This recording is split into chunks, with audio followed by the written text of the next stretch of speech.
নমস্কাৰ প্ৰিয় দৰ্শক দিনটোৰ আটাইতকৈ বেছি গুৰুত্বপূৰ্ণ খবৰসমূহৰ সৈতে আপোনাক ৰাইজৰ বাতৰিলৈ স্বাগতম জনাইছোঁ। আজি অসমীয়া আঘোণ মাহৰ ৫ তাৰিখ আৰু ইংৰাজী ২২ নৱেম্বৰ।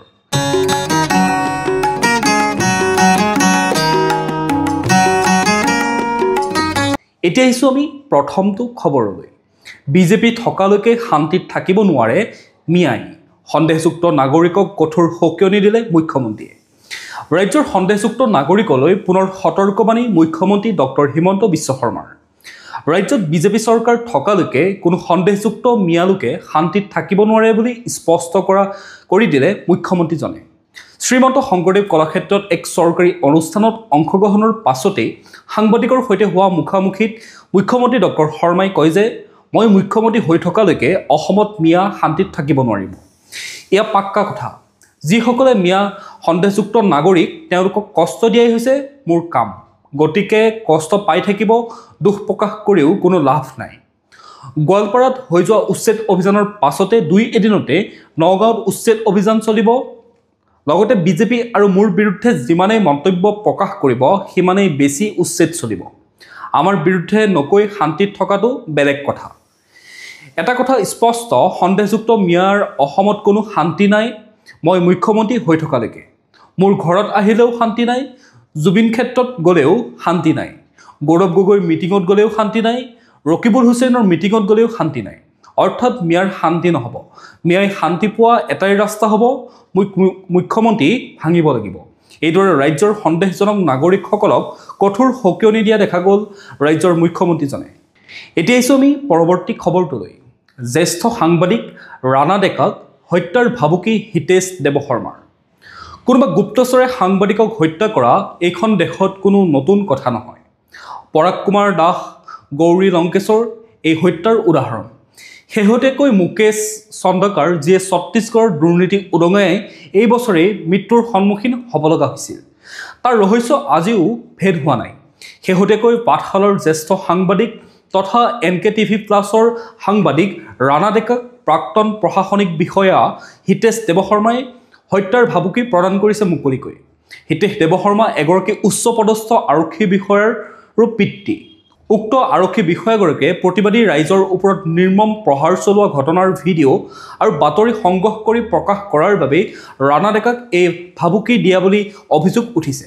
ভাবুকিৰ অডিঅ' প্ৰমাণ ইতিমধ্যে সংবাদ মাধ্যমৰ হাতত আহি পৰিছে।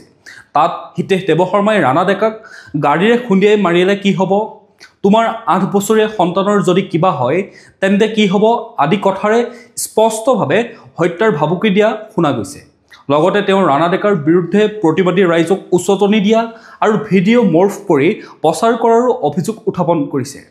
এই ঘটনাৰ তীব্ৰ নিন্দা কৰি গুৱাহাটী প্ৰেছ ক্লাবে এক বিবৃতিত কয় যে সংবাদ সংগ্ৰহ আৰু পৰিৱেশনৰ বাবেই সাংবাদিকক এনে হত্যাৰ ভাবুকি দিয়াটো সংবাদ জগতৰ ওপৰত পৰিকল্পিত আক্ৰমণ। একাংশ হতাশগ্ৰস্ত আমোলাই বিভিন্ন সময়ত সাংবাদিকসকলক লক্ষ্য কৰি লৈছে। ইতিমধ্যে ৰাণা ডেকাই এই সন্দৰ্ভত পাঠশালা আৰক্ষীৰ থানাত এখন এজাহাৰ দাখিল কৰিছে।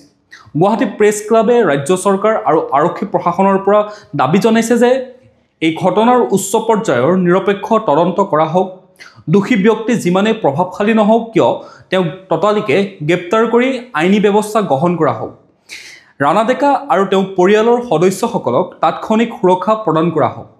প্ৰেছ ক্লাবে লগতে সদৰি কৰে যে সাংবাদিকসকল কেতিয়াও নিজকে আইনৰ ঊৰ্ধত বুলি ভবা নাই। আমি কেৱল আমাৰ দায়িত্ব আৰু সত্যনিষ্ঠাৰে কৰ্তব্য পালন কৰি আহিছোঁ।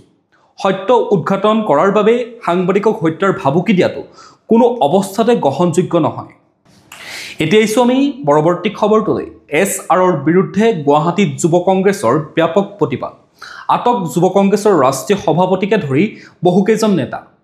ভোটাৰ তালিকাৰ বিশেষ সংশোধনী চমুকৈ SRৰ বিৰুদ্ধে প্ৰতিবাদ কৰিবলৈ গৈ শুকুৰবাৰে গুৱাহাটীত আটক হৈ যুৱ কংগ্ৰেছৰ ৰাষ্ট্ৰীয় সভাপতি উদয়ভানু শিৱ, লগতে যুৱ কংগ্ৰেছৰ অসমৰ তত্ত্বাৱধায়ক মিতেন্দ্ৰ দৰ্শন সিং, যুৱ কংগ্ৰেছৰ ৰাজ্যিক সভাপতি জুবেৰ আনমসহ বহুসংখ্যক প্ৰতিবাদকাৰীক আটক কৰা হয়। দিছপুৰৰ মানৱেন্দ্ৰ শৰ্মা কমপ্লেক্সৰ পৰা তেওঁলোকক আটক কৰা হয়। শুকুৰবাৰে যুৱ কংগ্ৰেছৰ ৰাষ্ট্ৰীয় সভাপতি উদয় ভানু শিৱৰ উপস্থিতিত গুৱাহাটীৰ মানৱেন্দ্ৰ শৰ্মা চৌহদত বিজেপিৰ ভোট চুৰিৰ বিৰুদ্ধে এক বৃহৎ প্ৰতিবাদী কাৰ্যসূচী ৰূপায়ণ কৰা হয়। প্ৰদেশ যুৱ কংগ্ৰেছৰ তত্ত্বাৱধায়ক মিতেন্দ্ৰ দৰ্শন সিং, সহ তত্ত্বাৱধায়ক ৰাকেশ মীনাকে আদি কৰি বহুসংখ্যক যুৱ কংগ্ৰেছৰ বিষয়ববীয়া সদস্যই এই প্ৰতিবাদী কাৰ্যসূচীত অংশগ্ৰহণ কৰে। প্ৰতিবাদকাৰীসকলে দেশৰ নিৰ্বাচন আয়োগ আৰু বিজেপি চৰকাৰৰ বিৰুদ্ধে ব্যাপক প্ৰতিবাদ সাব্যস্ত কৰে।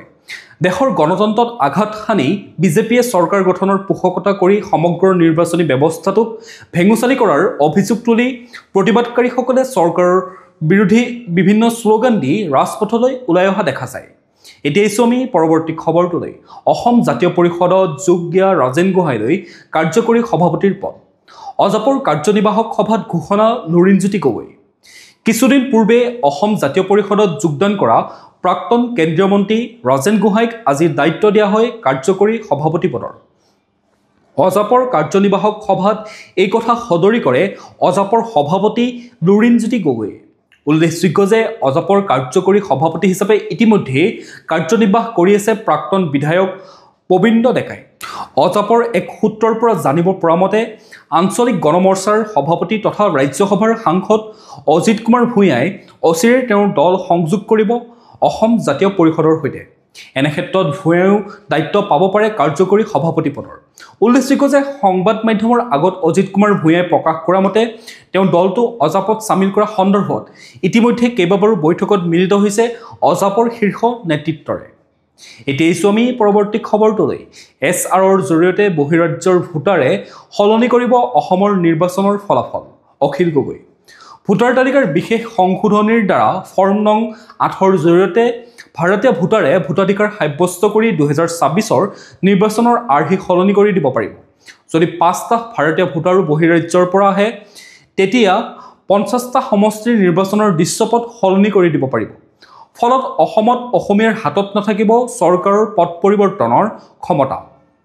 শুকুৰবাৰে যোৰহাট প্ৰেছ ক্লাবত অনুষ্ঠিত এক সংবাদমেলত এইদৰে মন্তব্য কৰে ৰাইজৰ দলৰ সভাপতি তথা শিৱসাগৰ সমষ্টিৰ বিধায়ক অখিল গগৈয়ে।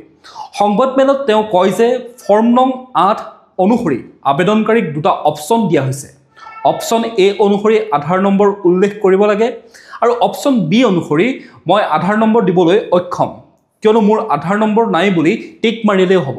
এনে পৰিপ্ৰেক্ষিতত বহিৰাজ্যৰ যেনে বিহাৰ হওক, মধ্যপ্ৰদেশ হওক, হাৰিয়ানা, ত্ৰিপুৰাৰ পৰা অহা ব্যক্তিয়ে যদি ইচ্ছা কৰে আধাৰ নম্বৰ থাকিলেও নাই বুলি ক'ব পাৰিব, কাৰণ আধাৰ থকা বা নথকাটো পৰীক্ষা কৰাৰ কোনো ব্যৱস্থা নাই। নিৰ্বাচনত পৰিব পৰা প্ৰভাৱৰ কথা উল্লেখ কৰি অখিল গগৈয়ে কয় যে এনেধৰণৰ ব্যৱস্থা থাকিলে 2024 নিৰ্বাচনৰ খেলা আৰু নেখেলা একেই কথা হৈ পৰিব। সেয়েহে এই যুঁজখনত জয়ী হ'বলৈ হ'লে আমি সুপ্ৰিম কোৰ্টৰ শৰণাপন্ন হ'ব লাগিব আৰু বিৰোধী দলসমূহ ঐক্যবদ্ধ হৈ আন্দোলন কৰাৰ লগতে প্ৰবল জনমত গঢ়ি তুলিব লাগিব। এই ক্ষেত্ৰত আছু, অসম জাতীয়তাবাদী যুৱ ছাত্ৰ পৰিষদ, কৃষক মুক্তি সংগ্ৰাম সমিতি, বিভিন্ন দল সংগঠন ওলাই আহিব লাগিব। এইখনো অসমীয়া জাতিৰ বাবে অস্তিত্বৰ সংগ্ৰামৰ যুঁজ হ'ব। এইদৰে অখিল গগৈয়ে মন্তব্য প্ৰকাশ কৰা দেখা গ'ল। এতিয়া আমি পৰৱৰ্তী খবৰটোলৈ। কোচ ৰাজবংশীৰ জনজাতিকৰণৰ দাবীত আক্ৰাছুৰ বিশাল প্ৰতিবাদী গণসমাৱেশ।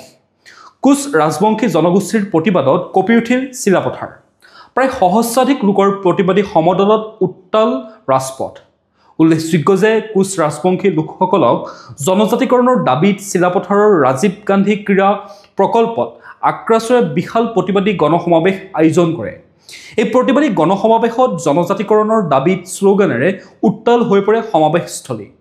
প্ৰণিধানযোগ্য যে ধেমাজি আৰু ডিব্ৰুগড় জিলা আক্ৰাছু সমিতি আৰু কোচ ৰাজবংশী মহিলা সমিতিৰ যৌথ উদ্যোগত কোচ ৰাজবংশীক জনজাতিকৰণ লগতে পৃথক কমতাপুৰ ৰাজ্য গঠন আৰু KLৰ লগত শান্তি চুক্তিৰ আলোচনাৰ দাবী জনায়। আনপিনে গণসমাৱেশৰ পিছতেই চিলাপথাৰ নগৰখনত এক প্ৰতিবাদী সমদল বাহিৰ কৰা পৰিলক্ষিত হয়। এতিয়া আমি পৰৱৰ্তী খবৰটোলৈ। শনিবাৰে অৰ্থাৎ মুখ্যমন্ত্ৰী ডক্টৰ বিশ্ব শৰ্মাৰ অধ্যক্ষতাত ৰাজ্য চৰকাৰ আৰু সদৌ অসম ছাত্ৰ সন্থাৰ মাজত আজি আলোচনা অনুষ্ঠিত হ'ব। অৱসৰপ্ৰাপ্ত ন্যায়াধীশ বিপ্লৱ কুমাৰ শৰ্মাৰ অধ্যক্ষতাত গঠন কৰা উচ্চ স্তৰীয় সমিতিৰ প্ৰতিবেদন কাৰ্যকৰীকৰণ সন্দৰ্ভত আজি মুখ্যমন্ত্ৰী ডক্টৰ হিমন্ত বিশ্ব শৰ্মাৰ অধ্যক্ষতাত ৰাজ্য চৰকাৰ আৰু সদৌ অসম ছাত্ৰ সন্থাৰ মাজত আলোচনা অনুষ্ঠিত হ'ব। মুখ্যমন্ত্ৰীৰ সৈতে আলোচনাৰ বাবে ইতিমধ্যে সদৌ অসম ছাত্ৰ সন্থাৰ সভাপতি উৎপল শৰ্মা, সাধাৰণ সম্পাদক সমীৰণ ফুকন আৰু মুখ্য উপদেষ্টা সমুজ্জ্বল ভট্টাচাৰ্যলৈ পত্ৰ প্ৰেৰণ কৰা হৈছে। আজি সন্ধিয়া 6 বজাত দিছপুৰৰ লোকসেৱা ভৱনৰ মুখ্যমন্ত্ৰী কাৰ্যালয়ৰ সভাকক্ষত এই আলোচনা অনুষ্ঠিত হ'ব। এই সন্দৰ্ভত ছাত্ৰ সন্থাৰ নেতৃবৃন্দই প্ৰকাশ কৰা অনুসৰি অসম চুক্তিৰ 6 নম্বৰ দফাৰ আধাৰত খিলঞ্জীয়া লোকসকলক সাংবিধানিক ৰক্ষা কৱচ প্ৰদানৰ অৰ্থে গঠন কৰা ন্যায়াধীশ বিপ্লৱ কুমাৰ শৰ্মা সমিতিৰ প্ৰতিবেদনৰ 67টা বিষয় ৰাজ্যিক মন্ত্ৰীসভাই চিনাক্ত কৰিছিল। ইয়াৰে 40টা বিষয় সম্পূৰ্ণৰূপে অসম চৰকাৰৰ আওতাত আৰু 15টা বিষয় সম্পূৰ্ণৰূপে কেন্দ্ৰীয় চৰকাৰৰ আওতাত আৰু 12টা বিষয় কেন্দ্ৰীয় আৰু ৰাজ্য চৰকাৰৰ আওতাত পৰে। ইতিপূৰ্বে ৰাজ্য চৰকাৰৰ আওতাত পৰা 38টা বিষয়ত সিদ্ধান্ত গ্ৰহণ কৰা হৈছে। আজি বাকী থকা বিষয়ত আলোচনা কৰা হ'ব। এতিয়া আহিছোঁ আমি পৰৱৰ্তী খবৰটোলৈ। নগাঁও ৰূপহীহাটৰ গেজিং ৰিজাৰ্ভ দখলকাৰীলৈ উচ্ছেদৰ জাননী। 15 দিনৰ ভিতৰত গেজিং ৰিজাৰ্ভ ত্যাগ কৰাৰ নিৰ্দেশ প্ৰশাসনৰ। অবৈধ বেদখলকাৰীৰ বিৰুদ্ধে ৰাজ্য চৰকাৰে ৰাজ্যজুৰি অব্যাহত ৰাখিছে উচ্ছেদ অভিযান। ইয়াৰ মাজতে নগাঁও জিলাৰ ৰূপহীহাটৰ ভকত গাঁও প্ৰশাসনে দিলে উচ্ছেদৰ জাননী। উল্লেখযোগ্য যে গৰাজান উন্নয়ন খণ্ডৰ নামত বন বিভাগৰ দ্বাৰা আবণ্টিত ভূমিত বেদখলকাৰীয়ে গঢ়ি তুলিছিল এখন গাঁও। ভকত গাঁৱৰ 12 নম্বৰ দাগৰ 38 বিঘা ভূমিৰ পৰা 15 দিনৰ ভিতৰত বেদখলকাৰীক আঁতৰি যাবলৈ জাননী জাৰি কৰিছে প্ৰশাসনে। অন্যথায় প্ৰশাসনৰ বুলডোজাৰে ভাঙিব বেদখলকাৰীৰ বাসগৃহ। ইতিমধ্যে এই জাননী লাভ কৰাৰ পিছতে একাংশই ঘৰ ভাঙি নিজে নিজে আঁতৰি যোৱা দেখা গৈছে। এতিয়া আহিছোঁ আমি পৰৱৰ্তী খবৰটোলৈ। ভাৰত আন্তঃৰাষ্ট্ৰীয় বাণিজ্য মেলাত উজলিল অসমৰ চাহ শিল্পকলা। দেশৰ ৰাজধানী নতুন দিল্লীত অনুষ্ঠিত হৈছে 44 সংখ্যক ভাৰত আন্তঃৰাষ্ট্ৰীয় বাণিজ্য মেলা 2025, য'ত অসমৰ কলা সংস্কৃতিকে ধৰি বিভিন্ন সামগ্ৰী প্ৰদৰ্শিত হৈছে। এইবাৰ এই মেলাত অসমৰ পৰিচয় চাহ, বাঁহ আৰু বেতৰ সামগ্ৰী, অগৰুৰ সামগ্ৰী আৰু বিভিন্ন ধৰণৰ হস্ততাঁত আৰু হস্তশিল্পৰ সামগ্ৰী আকৰ্ষণৰ কেন্দ্ৰবিন্দু হৈ পৰিছে। এই বাণিজ্য মেলা সন্দৰ্ভত নতুন দিল্লীৰ অসম তথ্য কেন্দ্ৰৰ উপসঞ্চালক ছাবিৰ নিশাতে শুকুৰবাৰে কয় যে ভাৰত মণ্ডপমত অনুষ্ঠিত 44 সংখ্যক ভাৰত আন্তঃৰাষ্ট্ৰীয় বাণিজ্য মেলা 2025ত অসম পেভিলিয়ন অন্যতম আকৰ্ষণৰ কেন্দ্ৰবিন্দু হৈছে। এক ভাৰত শ্ৰেষ্ঠ ভাৰত শীৰ্ষ বিষয়বস্তুৰ অধীনত অৰ্থনৈতিক সম্ভাৱনা আৰু সাংস্কৃতিক ঐতিহ্যৰ সজীৱ মিশ্ৰণেৰে দৰ্শনাৰ্থীক মোহিত কৰিছে। 41টা MSMEৰ ষ্টল, উদ্ভাৱনীমূলক ষ্টাৰ্টআপ আৰু এক জিলা এক প্ৰডাক্টৰ বিস্তৃত পৰিসৰৰ পৰিদৰ্শনেৰে অসমৰ বৈচিত্ৰ্যময় কাৰুকাৰ্য আৰু ক্ৰমবৰ্ধমান ঔদ্যোগিক পৰিৱেশ প্ৰদৰ্শন কৰা হৈছে। এই পেভিলিয়নত বিশেষকৈ অসমৰ চাহ, বাঁহ বেতৰ সামগ্ৰী, অগৰু কাঠৰ সামগ্ৰীৰ লগতে অন্যান্য সামগ্ৰীৰ প্ৰতি দৰ্শনাৰ্থীসকল যথেষ্ট আকৰ্ষিত হৈছে বুলি নিশাতে উল্লেখ কৰে। এতিয়া আহিছোঁ আমি পৰৱৰ্তী খবৰটোলৈ। গুৱাহাটীত হ'ব 60খনতকৈও অধিক দেশৰ বাবে ভিছা সুবিধা কেন্দ্ৰ। অসম তথা সমগ্ৰ উত্তৰ পূববাসীৰ বাবে এক সুখবৰ। শেহতীয়াকৈ অসমৰ মুখ্যমন্ত্ৰী ডক্টৰ হিমন্ত বিশ্ব শৰ্মাই দিছে যে এটা সুখবৰ, সেই অনুসৰি ভিছাৰ বাবে আবেদন কৰা শীঘ্ৰে অত্যন্ত সহজ হৈ উঠিব অসমৰ লগতে সমগ্ৰ উত্তৰ পূববাসীৰ বাবে। কাৰণ গুৱাহাটীত স্থাপন হ'ব এটা নতুন ভিছা সুবিধা কেন্দ্ৰ। এই সুবিধা কেন্দ্ৰৰ দ্বাৰা আবেদনকাৰীসকলে দিল্লী বা মুম্বাইলৈ যাত্ৰা নকৰাকৈয়ে বায়োমেট্ৰিক্স ডাটা জমা দিবলৈ সক্ষম হ'ব, যি বহুতৰ বাবে ইমান দিনে এটা ডাঙৰ সমস্যা হিচাপে থিয় দি আহিছিল। মুখ্যমন্ত্ৰী ডক্টৰ হিমন্ত বিশ্ব শৰ্মাই সামাজিক মাধ্যমত এই খবৰটো জনাই কয় যে ভিছা সেৱা প্ৰয়োজন হোৱা লোকসকলৰ বাবে ই এটা ডাঙৰ সুবিধা। তেওঁ লগতে কয় যে ভিছা আবেদনৰ বাবে বায়োমেট্ৰিক্স দিবলৈ দিল্লী বা মুম্বাইলৈ দীঘলীয়া যাত্ৰা কৰিবলগীয়া হৈছিল। কিন্তু শীঘ্ৰেই এই প্ৰক্ৰিয়া অসম আৰু উত্তৰ পূববাসীৰ বাবে ইতিহাস হৈ পৰিব। তেওঁ কয় যে VFS গ্লোবেল মূলতঃ গুৱাহাটীত 60খনৰো অধিক দেশৰ বাবে সমৰ্পিত ভিছা সুবিধা কেন্দ্ৰ স্থাপন কৰিবলৈ নীতিগত সন্মতি প্ৰকাশ কৰিছে। তদুপৰি খুব সোনকালেই কোন কোন দেশৰ ভিছা আবেদন গুৱাহাটীত কৰিব পাৰিব, কেন্দ্ৰ খোলাৰ সময়সূচী আদিকে ধৰি সবিশেষ তথ্য অৱগত কৰাব বুলিও মুখ্যমন্ত্ৰীজনাই জনায়। এতিয়া আহিছোঁ আমি পৰৱৰ্তী খবৰটোলৈ। শুকুৰবাৰে পুৱাই বাংলাদেশৰ পৰা অসমলৈকে কঁপি উঠিল ধৰিত্ৰী। নিহতৰ সংখ্যা বৃদ্ধি। আকৌ ভূমিকম্প। কালি পুৱাই 4.7 প্ৰাবল্যৰ ভূমিকম্পই জোকাৰি গ'ল অসমকে ধৰি উত্তৰ পূব ভাৰতৰ বহু অঞ্চলৰ লগতে সমগ্ৰ বাংলাদেশ। এই ভূমিকম্পৰ অভিকেন্দ্ৰ আছিল বাংলাদেশ। জানিব পৰা মতে বাংলাদেশত 5.5 প্ৰাবল্যৰ ভূমিকম্পৰ পিছতে পশ্চিমবংগ, অসম আৰু ত্ৰিপুৰাতো ইয়াৰ প্ৰবল কম্পন অনুভূত হয়। আমেৰিকাৰ ভূতাত্ত্বিক জৰীপৰ তথ্য অনুসৰি এই ভূমিকম্পৰ কেন্দ্ৰবিন্দু বাংলাদেশৰ নাৰ্ছিংডিৰ ওচৰত। প্ৰিয় দৰ্শক, আপোনালোকে বাতৰিসমূহ চাই থাকিব, লগতে আমাৰ চেনেলটো ছাবস্ক্ৰাইব কৰি ল'ব আৰু ন'টিফিকেশ্যন বেল আইকনটো প্ৰেছ কৰি ৰাখিব। তেতিয়াহে আপোনালোকে আমাৰ ভিডিঅ'ৰ আপডেটসমূহ পাই থাকিব। লগতে ভিডিঅ'টো যদি চাই ভাল পায় তেতিয়াহ'লে এটা লাইক কৰি থৈ যাব আৰু কমেণ্টত আপোনাৰ মতামত দিবলৈও নাপাহৰিব। আপোনালোকে বাতৰিসমূহ চাই থাকে কিন্তু চেনেলটো ছাবস্ক্ৰাইব নকৰে। অনুগ্ৰহ কৰি আপোনালোকে চেনেলটো ছাবস্ক্ৰাইব কৰি ল'ব আৰু ন'টিফিকেশ্যন বেল আইকনটো প্ৰেছ কৰি ৰাখিব। তেতিয়া প্ৰতিদিনে আপোনালোকে এক নিৰপেক্ষ, প্ৰকৃত আৰু সত্য বাতৰি পাবলৈ সদায় সক্ষম হ'ব। এতিয়া আহিছোঁ আমি আজিৰ দিনটোৰ বতৰালে। ভাৰতীয় বতৰ বিজ্ঞান কেন্দ্ৰৰ তথ্য অনুসৰি 22 নৱেম্বৰ 2025 শনিবাৰৰ দিনটো অসমৰ বতৰ ফৰকাল আকাশৰ সৈতে আংশিকভাৱে মেঘাচ্ছন্ন হোৱাৰ সম্ভাৱনা আছে। দিনটোৰ সৰ্বোচ্চ তাপমাত্ৰা 27 ডিগ্ৰী চেলছিয়াছ হ'ব আৰু ৰাতিৰ সৰ্বনিম্ন তাপমাত্ৰা 16 ডিগ্ৰী চেলছিয়াছ হ'ব। সূৰ্যোদয় হ'ব 5:46 আৰু সূৰ্যাস্ত হ'ব 4:31। এতিয়া আহিছোঁ আমি ৰাষ্ট্ৰীয় গুৰুত্বপূৰ্ণ খবৰসমূহৰ মাজলৈ।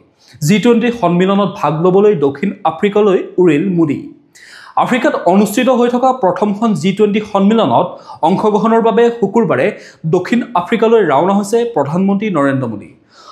বসুধৈৱ কুটুম্বকম আৰু এক পৃথিৱী, এক পৰিয়াল আৰু এক ভৱিষ্যতৰ দৃষ্টিভংগীৰ সৈতে সংগতি ৰাখি মই শীৰ্ষ সন্মিলনত ভাৰতৰ দৃষ্টিভংগী উপস্থাপন কৰিম। দক্ষিণ আফ্ৰিকালৈ ৰাওনা হোৱাৰ পূৰ্বে এইদৰে কয় প্ৰধানমন্ত্ৰী মোদীয়ে। এইবাৰৰ G20 বিষয়বস্তু হৈছে সংহতি, সমতা আৰু বহনক্ষমতা, যাৰ দ্বাৰা দক্ষিণ আফ্ৰিকাই ভাৰতৰ নতুন দিল্লী আৰু ব্ৰাজিলৰ ৰিঅ' ডি জেনেৰিঅ'ত অনুষ্ঠিত হোৱা পূৰ্বৰ শীৰ্ষ সন্মিলনৰ ফলাফলক আগুৱাই লৈ গৈছে। জোহান্সবাৰ্গত থকা সময়ছোৱাত প্ৰধানমন্ত্ৰীয়ে G20ৰ উপৰিও অনুষ্ঠিত হ'বলগীয়া 6ষ্ঠ IBSA শীৰ্ষ সন্মিলনতো অংশগ্ৰহণ কৰিব। প্ৰধানমন্ত্ৰী কাৰ্যালয়ৰ এক বিবৃতিত কোৱা হৈছে, অংশীদাৰ দেশসমূহৰ নেতাসকলৰ সৈতে মত বিনিময় আৰু সন্মিলনৰ লগতে অনুষ্ঠিত হ'বলগীয়া 6ষ্ঠ IBSA সন্মিলনত অংশগ্ৰহণৰ বাবে প্ৰধানমন্ত্ৰী আগ্ৰহী। আফ্ৰিকাত প্ৰথমখন G20 শীৰ্ষ সন্মিলন হোৱাৰ পৰিপ্ৰেক্ষিতত এইখন বিশেষভাৱে বিশেষ শীৰ্ষ সন্মিলন হ'ব। 2023 চনত ভাৰতৰ G20 অধ্যক্ষতাৰ সময়ত আফ্ৰিকাৰ ইউনিয়ন G20ৰ সদস্য হৈছিল। এই শীৰ্ষ সন্মিলনত বিশ্বৰ মূল বিষয়সমূহৰ ওপৰত আলোচনা কৰা হ'ব। এতিয়া আহিছোঁ আমি পৰৱৰ্তী খবৰটোলৈ। শত্ৰুৰ বুকুত কঁপনি তুলি ভাৰতৰ সৈন্যবাহিনীত নতুন সংযোজন। ট্ৰাম্প প্ৰশাসনৰ সৈতে চলি থকা শুল্ক বিবাদৰ মাজতে ভাৰতে লাভ কৰিছে কিছু ভাল খবৰ। আমেৰিকাই $93 মিলিয়ন অৰ্থাৎ প্ৰায় 775 কোটি মূল্যৰ উন্নত অস্ত্ৰ বিক্ৰীৰ বাবে অনুমোদন জনাইছে। এই চুক্তিৰ জৰিয়তে ভাৰতীয় সেনাই দুবিধ অত্যাধুনিক অস্ত্ৰ লাভ কৰিব, য'ত আছে জেভেলিন এণ্টি টেংক মিছাইল আৰু Excalibur precision guided artillery round. Javelin missile কিয় বিশেষ? জেভেলিন ক্ষেপণাস্ত্ৰক বিশ্বৰ অন্যতম ফলপ্ৰসূ এণ্টি টেংক মিছাইল ব্যৱস্থা বুলি গণ্য কৰা হয়। প্ৰায় 4 কিলোমিটাৰ ৰেঞ্জৰ সৈতে ই টেংকৰ বিৰুদ্ধে 90%তকৈ অধিক সফলতাৰে আক্ৰমণ কৰে। এতিয়া আহিছোঁ আমি খেল জগতৰ খবৰসমূহৰ মাজলৈ। অসম ক্ৰিকেটৰ ৭৬ বছৰীয়া ইতিহাসত ৰাজ্যত প্ৰথমখন টেষ্ট মেচ। বৰ্ষাপাৰাত আজিৰ পৰা ভাৰত দক্ষিণ আফ্ৰিকাৰ দ্বিতীয় টেষ্ট মেচ। গুৱাহাটীৰ বৰ্ষাপাৰাত থকা অসম ক্ৰিকেট এছ'চিয়েশ্যনৰ ষ্টেডিয়ামত আজিৰ পৰা ভাৰত আৰু দক্ষিণ আফ্ৰিকাৰ মাজত চলিব টেষ্ট শৃংখলাৰ দ্বিতীয়খন টেষ্ট। অসম ক্ৰিকেটৰ ৭৬ বছৰীয়া ইতিহাসত ৰাজ্যখনত হ'বলগীয়া প্ৰথমখন টেষ্টৰ বাবে BCCI তথা অসম ক্ৰিকেট সন্থাই প্ৰস্তুতি সম্পূৰ্ণ কৰি তুলিছে। কালি দুয়োটা দলৰ অধিনায়কে আজিৰ খেল সম্পৰ্কে সাংবাদিকক সম্বোধন কৰে। আঘাতৰ বাবে দ্বিতীয় টেষ্টৰ পৰা বাদ পৰা ভাৰতীয় দলৰ অধিনায়ক শুভমন গিলৰ স্থানত ঋষভ পন্তক দলৰ নেতৃত্বৰ দায়িত্ব দিয়া হৈছে। আজিৰ সংবাদমেলত ঋষভ পন্তক দিয়া অধিনায়কৰ দায়িত্বৰ কথা আনুষ্ঠানিকভাৱে ঘোষণা কৰা হয়। সাংবাদিকক সম্বোধন কৰি ঋষভ পন্তে কয় যে তেওঁ 2018 চনত গুৱাহাটীতে ৱেষ্ট ইণ্ডিজৰ বিৰুদ্ধে এদিনীয়া আন্তঃৰাষ্ট্ৰীয় ক্ৰিকেট অভিষেক ঘটিছিল। গুৱাহাটীতে তেওঁ টেষ্ট ক্ৰিকেটৰ অধিনায়ক হিচাপে অভিষেক ঘটিব। গুৱাহাটীৰ টেষ্টৰ বাবে বৰ্তমানলৈ 20,000তকৈ অধিক টিকট বিক্ৰী হোৱা বুলি অসম ক্ৰিকেট সন্থাই জানিবলৈ দিয়ে। এতিয়া আহিছোঁ আমি আন্তঃৰাষ্ট্ৰীয় গুৰুত্বপূৰ্ণ খবৰসমূহৰ মাজলৈ। ভূপতিত হৈ দাও দাওকৈ জ্বলিল ভাৰতীয় বায়ুসেনাৰ যুঁজাৰু বিমান। ডুবাইত সংঘটিত হৈছে এক ভয়ংকৰ বিমান দুৰ্ঘটনা। এয়াৰ শ্ব'ৰ সময়তে শুকুৰবাৰে দুৰ্ঘটনাত পতিত হয় ভাৰতীয় বায়ুসেনাৰ যুঁজাৰু বিমান HAL তেজছ। ভূপতিত হোৱাৰ পিছতে দাউ দাউকৈ জ্বলি উঠিছে বিমানখন। ডুবাই এয়াৰ শ্ব' 2025ত IAFৰ এখন তেজছ বিমান দুৰ্ঘটনাগ্ৰস্ত হোৱা বুলি ইতিমধ্যে শুকুৰবাৰে ভাৰতীয় বায়ুসেনাই প্ৰকাশ কৰে। স্থানীয় সময় অনুসৰি শুকুৰবাৰে দিনৰ 2:10 দুৰ্ঘটনাগ্ৰস্ত হয় বিমানখন। বিমানখনত থকা পাইলটজন থিতাতে নিহত হয়। ভাৰতীয় বায়ুসেনাই জাৰি কৰা এক চমু বিবৃতিত এইদৰে কোৱা হৈছে যে আজি ডুবাই এয়াৰ শ্ব'ত এৰোবেটিক প্ৰদৰ্শনৰ সময়ত ভাৰতীয় বায়ুসেনাৰ তেজছ বিমান দুৰ্ঘটনাগ্ৰস্ত হয়। এই দুৰ্ঘটনাগ্ৰস্তত পাইলটজন গুৰুতৰভাৱে আহত হয়। বায়ুসেনাই এই ঘটনাত গভীৰ শোক প্ৰকাশ কৰিছে। প্ৰিয় দৰ্শক, আজিৰ দিনটোৰ গুৰুত্বপূৰ্ণ খবৰসমূহ আছিল ইমানেই। আপোনালোকে যদি এতিয়াও আমাৰ চেনেলটো ছাবস্ক্ৰাইব কৰি লোৱা নাই তেতিয়াহ'লে অনুগ্ৰহ কৰি চেনেলটো ছাবস্ক্ৰাইব কৰি ল'ব। আপোনালোকে বাতৰিসমূহ চাই থাকে কিন্তু চেনেলটো ছাবস্ক্ৰাইব নকৰে। অনুগ্ৰহ কৰি আপোনালোকে চেনেলটো ছাবস্ক্ৰাইব কৰি ল'ব আৰু নটিফিকেশ্যন বেল আইকনটো প্ৰেছ কৰি ৰাখিব যাতে প্ৰতিদিনে ভিডিঅ'ৰ আপডেটসমূহ পাই থাকে। লগতে ভিডিঅ'টো যদি চাই ভাল পালে এটা লাইক কৰি থৈ যাব আৰু কমেণ্টত আপোনাৰ মতামত দিবলৈ নাপাহৰিব। কাইলৈ পুনৰ লগ পোৱাৰ প্ৰতিশ্ৰুতিৰে আপোনাক বহুত বহুত ধন্যবাদ জ্ঞাপন কৰিছোঁ।